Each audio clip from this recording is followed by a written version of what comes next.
I can hardly believe that it is week 8, and the title of our last week together is Beginnings and Endings.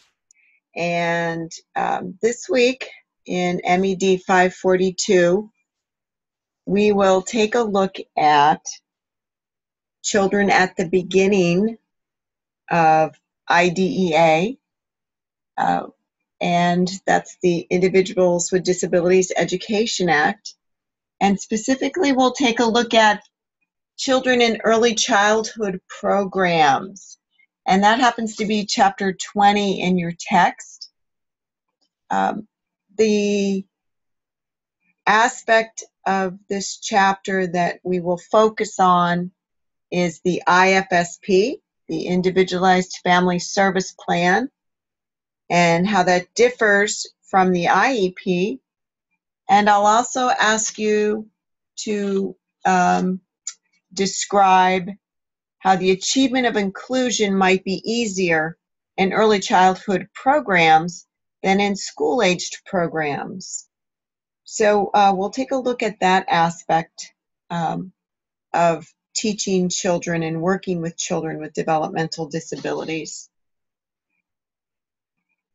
The ending part of this week's session has to do with, first, you're watching a video entitled A Day in the Life of a Special Educator. That'll be your last Mission Moment journal entry. You've been entering in your journal each week as part of the Mission Moment here at Alvernia, and that will be your last entry in that journey. The journal is to take a look at the day in the life of a special educator. And the last aspect of this week's session is wrapping up the course and looking at the competencies and the objectives of the course itself and what we set out to do and what we hope that we have achieved. And I'll ask you to respond to that, to self-evaluate and determining if you have in fact met the competencies and the objectives of the course as it has been outlined. I've enjoyed working with you and sharing with you the knowledge that I have of working with children with developmental disabilities.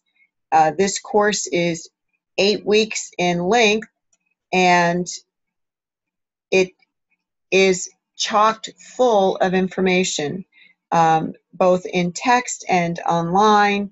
And from working with one another, you've gained great insights and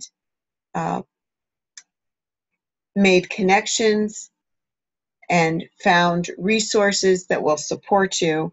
I hope this is the beginning for you of working with children with developmental disabilities and not the end.